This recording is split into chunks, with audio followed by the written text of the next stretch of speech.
Hello friends, welcome to my YouTube channel. तो friends, आज हम बात करेंगे एक्साइटेशन सिस्टम पे। तो सबसे पहले जो आपके वोल्टेज जनरेट होते हैं ये एक्साइटेशन ट्रांसफार्मर में आते हैं। ठीक है, ये हमारा ट्रांसफार्मर है, इसकी जो रेटिंग है वो 640 किलोवाट की है। और इसके बाद आपकी जो इसकी इनपुट है वो 11 kV है और इसकी जो आउटपुट है वो आपकी AC जो है 370 से लेके 380 तक इसके वोल्ट जो है वो उसकी आउटपुट निकलते हैं। और इसके बाद जो है आपकी जो इसकी आउटपुट है वो एक्साइटेशन के ऊपर चली जाती है। तो अब हम आपको एक्साइटेशन का पैनल दिखाएंगे और वहाँ से आपको बताएंगे किस तरह प्रोसेस चलता है। तो मज़ीद फ्रेंड, हम इसके बारे में एक्सप्लेन करने के लिए मैं एक नेक्स्ट वीडियो तैयार करूँगा जिससे इसकी पूरी डिटेल आपको शेयर कर दूँगा। तो फ्रेंड्स, अब हम आ गए हैं एक्साइटेशन पैनल के ऊपर। ये जो एक्साइटेशन ट्रांसफार्मर्स की जो आउटपुट थी वो इस केबल्स जो उसकी आउटपुट थी यहाँ पे आगे कनेक्ट हो गई हैं। ठीक है, ये हमारा ब्रेकर है। ठीक है, और जो इसकी ब्रेकर की जो रेटिंग है वो 1000 एम्पेयर की है। ठीक है, और इसकी तो फ्रेंड जो इसकी आउटपुट है वो आपकी जाएगी थायरिस्टर में। तो फ्रेंड्स, जो इस ब्रेकर की है आउटपुट जो है वो थायरिस्टर में जाती है। थायरिस्टर जो है मैं आपको वो शो करा देता हूँ कि वो किस तरह काम करते हैं। बेसिकली वो हमारे 3 फेज़ जो है थायरिस्टर हैं।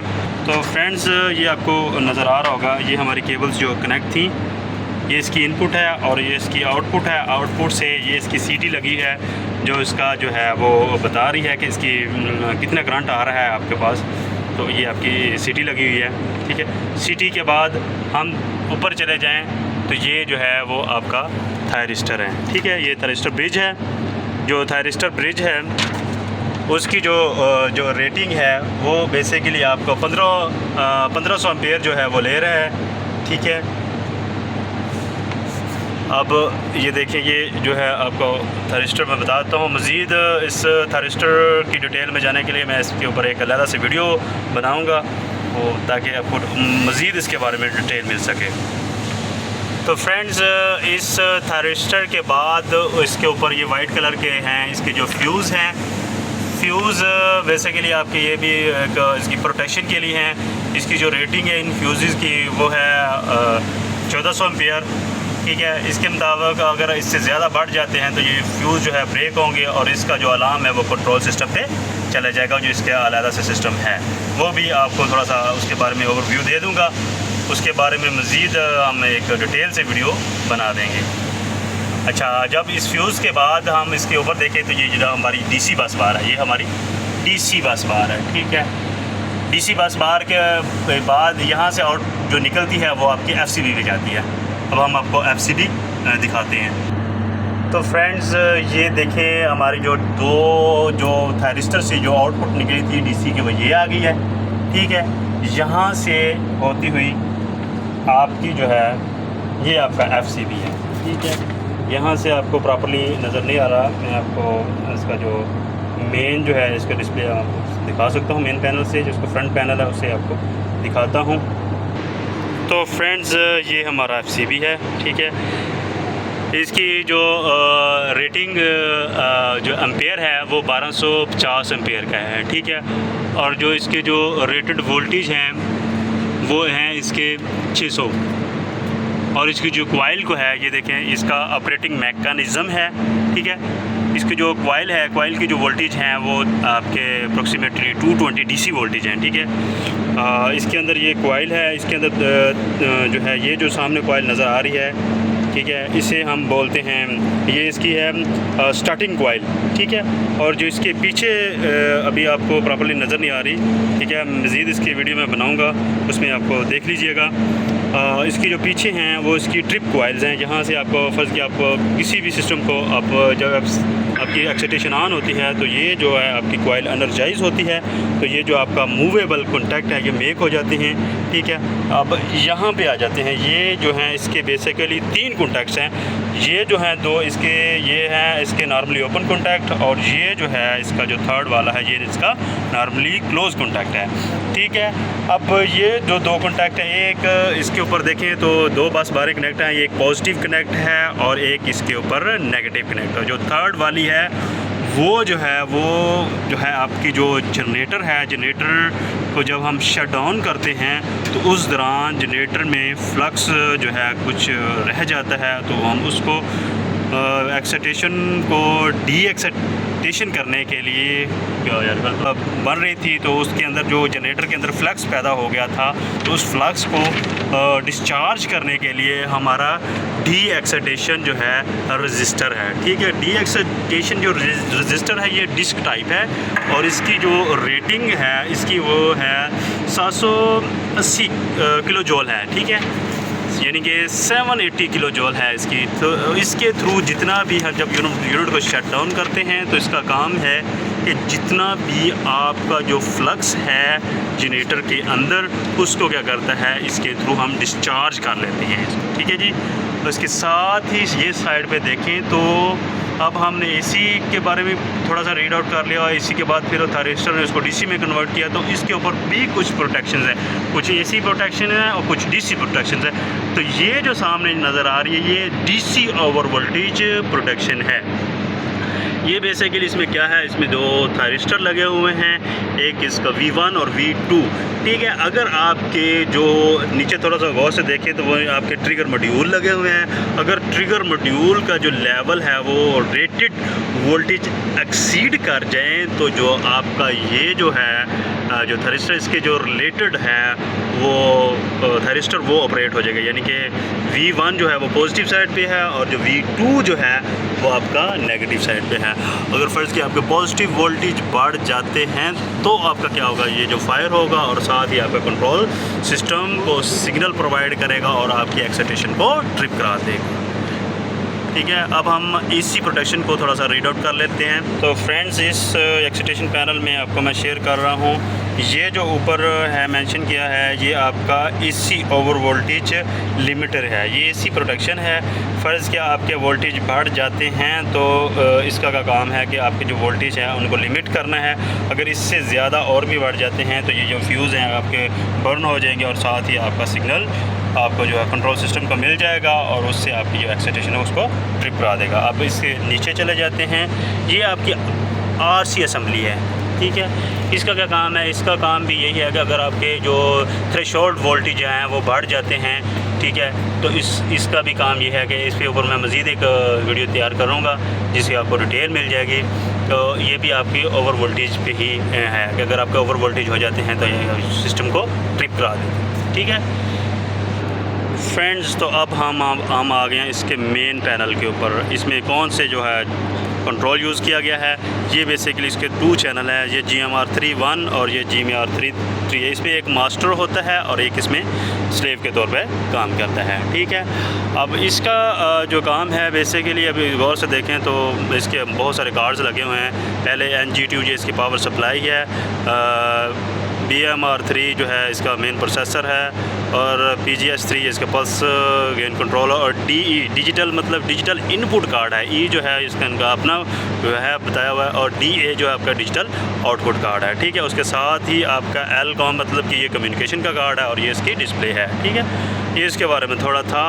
अब क्या है कि जो आपका जो सप्लाई है वो पहले जो आपका है MRB3 ये मेन प्रोसेसर बोर्ड, इसमें जो है आपका डाटा जो है वो रिसीव होता है। आगे जो पल्स गेन जो है आपका स्विच है, इसके थ्रू आपका जो सिग्नल है वो आपका सबसे पहले जो आपका सिग्नल है वो 2 चैनल PCB कार्ड पे जाता है, उसके बाद फिर आपके पल्स ट्रांसफार्मर पे जाता है। ठीक है, तो फ्रेंड जो आपका PGS3 से जो सिग्नल इनपुट आया तो इस पे आया, फिर इससे जो सिग्नल आउटपुट निकलेगा इसने डिसाइड करना है कि आपने जो है किस सिस्टम पे भेजना है। यानी कि आपका यहाँ पे 2 लगे हुए हैं, एक पल्स ट्रांसफार्मर 1 और पल्स ट्रांसफार्मर 2।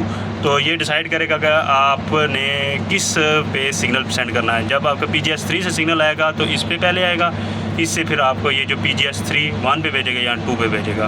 वो पहले जो PGS3 है उसने इसको सेंड करनी है कमांड कि आपने किस पे सेंड करना है। लेट्स सपोज जो PGS3 जो है वो कहते हैं कि आपने जो सिग्नल है वो पल्स ट्रांसफार्मर 1 पे भेजना है, तो यहाँ से ये जो सिग्नल है वो पल्स ट्रांसफार्मर 1 पे भेजेगा।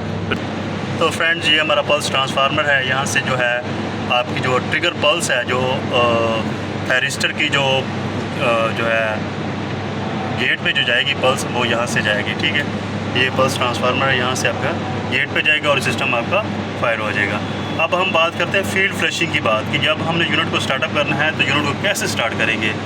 तो फ्रेंड्स ये देखें, हमारा एक डीसी सोर्स आ रहा है जो बैटरी बैंक से आ रहा है, ठीक है। ये 2 केबलें यहाँ से कनेक्ट हैं और ये आपकी जो है ये आपका मैग्नेटिक कंडक्टर है, ठीक है। इसके थ्रू हमारा जो है सिग्नल है वो मेक हो जाता है। जब यानी कि आपका फील्ड फ्लैशिंग स्टार्ट होती है तो ये जो है आपका K61 जो है वो ऑन हो जाती है, ठीक है। मैग्नेटिक कंडक्टर ऑन हो जाता है। जब ये ऑन होता है तो आपकी जो डायरेक्ट जो सप्लाई है ये जो बैटरी बैंक से यानी कि 220 जो डीसी हमारी बैटरी बैंक से आ रही है वो डायरेक्ट आपका FCB पे चली जाती है और आपके जो है FCB के बाद फिर आपके वो जो है कार्बन बुशेस से स्लिप रिंग के थ्रू फिर आपके जो रूटर है उसकी जो वेंडिंग में चली जाती है। तो ये है था K63। इसका टाइम है बेसिकली यहाँ पे जो सिस्टम है यहाँ पे तकरीबन जो फील्ड फ्लैशिंग का जो टाइम है वो तकरीबन 15 मिलीसेकंड है।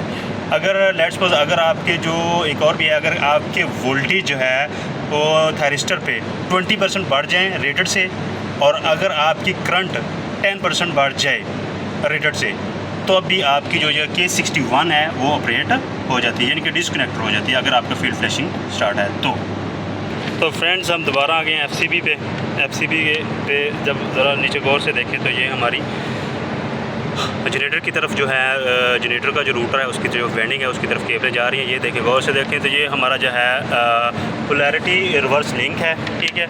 इसके थ्रू आप जो है वो जो कार्बन बुशेज़ है उनकी जो पोलैरिटी चेंज कर सकते हैं, ठीक है। उनको पॉजिटिव और नेगेटिव जो वोल्टेज आ रहे हैं उनकी पोलैरिटी हम यहाँ से चेंज कर सकते हैं, ठीक है।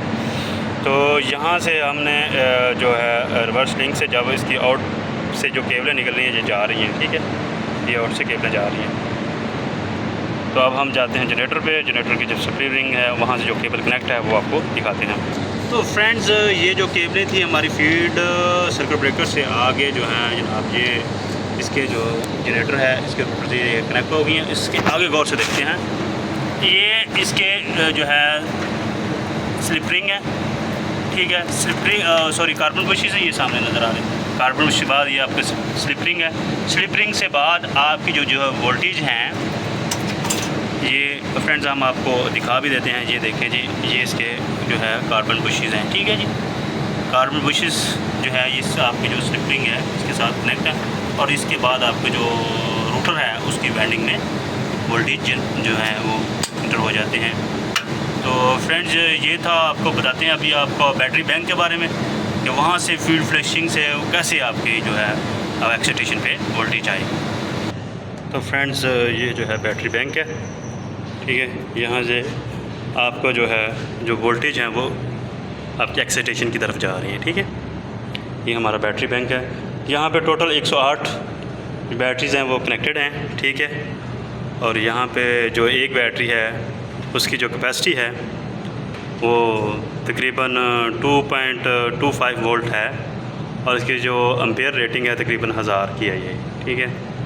और टोटल आपका जो बैंक है वो तकरीबन जो यहाँ से आउटपुट निकल रही है ये 243 वोल्ट DC और आपके जो एम्पेयर हैं तकरीबन ऑलमोस्ट 1000 जो हैं आपके एम्पेयर DC जो है वो यहाँ से आउट हो रहे हैं।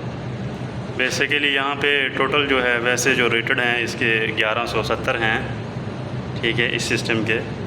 मगर यहाँ से जब हम मल्टीमीटर से चेक करें तो ऑलमोस्ट 1000 तक। तो फ्रेंड्स ये जो है आपका DC डिस्ट्रीब्यूशन पैनल है। जैसे ही आपको वो DC बैंक से आपके वोल्टेज यहाँ पे आ जाते हैं तो यहाँ से हमारा जो ब्रेकर हम एक्साइटेशन के लिए ऑन करते हैं, जिससे हमारी एक्साइटेशन जो है वो हमको सप्लाई जाना शुरू हो जाती है, ठीक है जी। तो फ्रेंड्स ये देखिए ये मेंशन किया हुआ है फील्ड फ्लैशिंग सप्लाई, यानी कि ये ब्रेकर ऑन है, इट मीन्स कि वहाँ तक पहुँच रही है। आगे जो K61 है वो ऑपरेट नहीं है, इसलिए आपके जो सिस्टम का वो सप्लाई नहीं जा रही, ठीक है जी। तो फ्रेंड्स अगर ये मेरी वीडियो अच्छी लगी हो तो लाइक करें, शेयर करें और सब्सक्राइब करें ताकि नेक्स्ट आने वाली वीडियो आप तक जल्द से जल्द पहुँच सके।